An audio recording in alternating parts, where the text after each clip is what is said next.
En 'n lekker, hartlike goeiemôre vir jou. Nou ja, hoe sou jy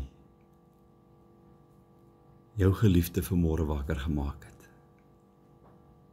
Miskien dalk, môre liefie, môre my engel, môre my bokkie.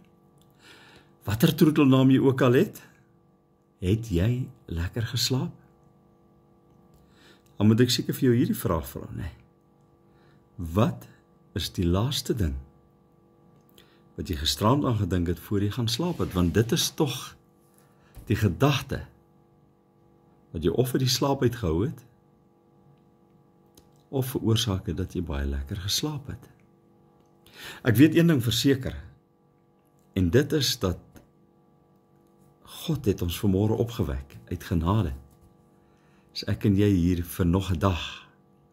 En as een ding wat hy wil weet, en ek dink die baie bekende, verskriklike bekende, liefdeslied wat hy vanmôre vir jou sal sing, is sekerlik Jesus loves you. Yes, I know. En hy het jou werklik lief, dis hoekom jy vanmôre wakker geword het.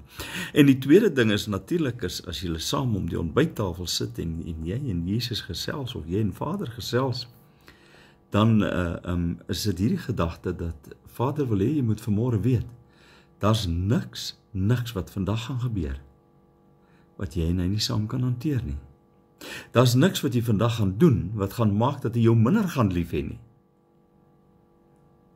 Aan die einde van die dag gaan hy nog steeds sê, I'm here, I'm Jesus, and I love you.